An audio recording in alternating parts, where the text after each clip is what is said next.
درخت کو جب دیمک چاٹتی ہے نا تو اینڈ پہ پتا چلتا ہے جب درخت گرتا ہے. دیکھیں پاکستان پہ خاص اللہ کا کرم ہے, ہر بندہ کھا رہا ہے. بقول عمران خان صاحب کے ہم کرائے کے قاتل تھے, ہم امریکہ کی غلامی کرتے تھے, اس کے اگینسٹ ہمیں معاوضہ ملتا تھا ڈالرز کی شکل میں, تو ضیاء کا دور بڑا خوشحال تھا. حالانکہ کوئی ترقی نہیں ہوئی اس دور کے اندر. پاکستان میں پاورٹی سرکل سے باہر نکلنے کا واحد ذریعہ اب تعلیم رہ گئی ہے. اس کا جیک لگتا ہے نا, یورپ امریکہ میں چلا جائے اعلیٰ تعلیم کے لیے, وہاں سے ریمیٹنس اس ملک کو بھیجے. اس ملک میں اب عام بچوں کے لیے کوئی نوکریاں نہیں ہیں. یقین کریں پی ایچ ڈی بچے اور بچیاں 30 ہزار کی نوکریاں کر رہی ہیں. باقی آپ گورنمنٹ سے, اسٹیبلشمنٹ سے, پولیٹیشین سے کوئی امید نہ رکھیں. اچھا سر, ابھی ذکر کیا چونکہ آپ نے واصف صاحب کا, تو ایک ان کا جملہ ہم سنتے ہیں کہ پاکستان نور ہے اور نور کو زوال نہیں ہے. اب لیکن میں فلسفیکلی آپ سے پوچھنا چاہ رہا ہوں کہ قوموں کا رائز اینڈ فال ہوتا ہے. تو میں تو ایز اے 40 سال میری عمر ہے, میں نے بھی دیکھا ہے, ہم نے تو اس سماج پہ رائز دیکھا نہیں ہے. تو ہمیں تو لگتا ہے اب یہ ڈکلائن ہی ہے, یہ تو واحد قوم ہوگی جس پہ رائز آیا نہیں اور فال پہلے آ گیا. جی دیکھیں یہ سارے جذباتی جملے ہیں, ہم اس میں بلیو نہیں کرتے. یہ لوگوں کی جذباتی خواہشات ہیں. ہم بچپن سے سن رہے تھے, دیکھیں پاکستان پہ خاص اللہ کا کرم ہے, ہر بندہ کھا رہا ہے اور پاکستان ختم نہیں ہو رہا. چل رہا ہے, حالانکہ ختم ہو رہا تھا میرے بھائی. وہ آخری وقت میں پتا چلتا ہے کہ 4 سٹیج کینسر آیا ہوا ہے. درخت کو جب دیمک چاٹتی ہے نا تو اینڈ پہ پتا چلتا ہے جب درخت گرتا ہے. ہم تو اس وقت بھی کہہ رہے تھے کہ یار ایسا نہیں ہے, اس کو روحانیت کے ساتھ نہ جوڑیں. لیس للانسان الا ما سعی, اللہ نے دنیا کو اسباب کے ساتھ جوڑا ہے. انسان کے لیے وہی ہے جس کی وہ کوشش کرتا ہے. ایسے نہیں ہوگا. آپ اگر سردیوں میں ٹھنڈے فرش کے اوپر ننگے پاؤں پھریں گے تو انشاءاللہ ضرور بیمار ہوں گے. آپ بسم اللہ پڑھ کے ساکٹ میں 2 انگلیاں دیں گے تو انشاءاللہ ضرور موت کا شکار ہوں گے.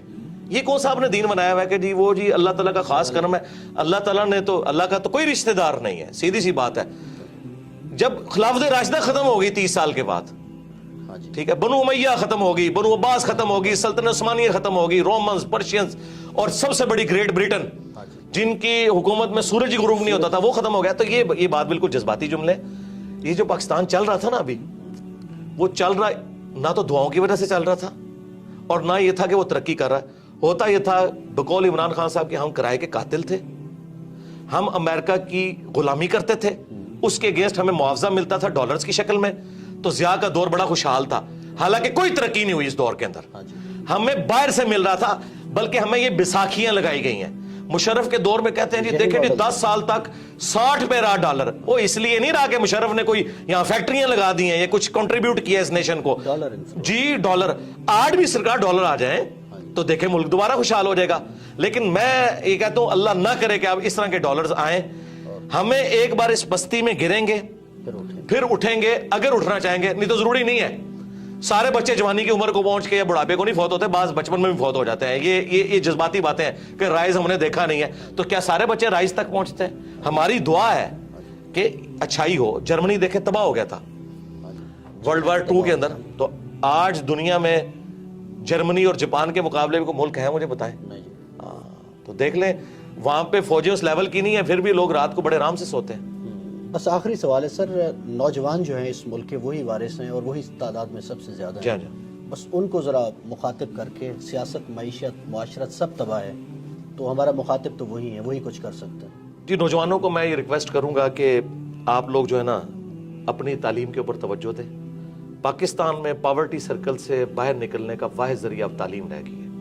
جس کا جیک لگتا ہے نا, یورپ امریکہ میں چلا جائے اعلیٰ تعلیم کے لیے, وہاں سے ریمیٹنس اس ملک کو بھیجے. اس ملک میں اب عام بچوں کے لیے کوئی نوکریاں نہیں ہیں. یقین کریں پی ایچ ڈی بچے اور بچیاں 30 ہزار کی نوکریاں کر رہی ہیں ڈیٹا انٹری آپریٹر کے طور پہ. اور اتنا دکھ ہوتا ہے جس کے پاس ریسورسز ہیں, جسے اسکالرشپ ملتا ہے, ملک سے نکلے اور یہاں پہ ریمیٹنس بھیجیں. میں یہ نہیں کہہ رہا کہ آپ ملک ہی چھوڑ دیں, یہاں پہ اپنے ریمیٹنس بھیجیں, اس ملک کی ترقی میں آپ کردار ادا کریں. اور یہ کوئی عیب والی بات نہیں ہے.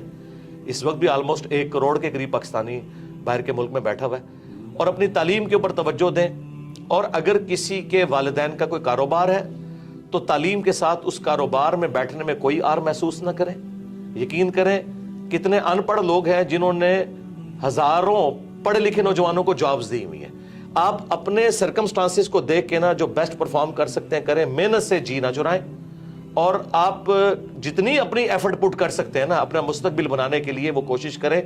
باقی آپ گورنمنٹ سے, اسٹیبلشمنٹ سے, پولیٹیشین سے کوئی امید نہ رکھیں. بالکل کوئی دور دور تک حالات و واقعات یہاں نظر نہیں آ رہے ہیں. جس کا کوئی جیک لگتا ہے بھائی یہاں سے نکلیں اور یہاں آپ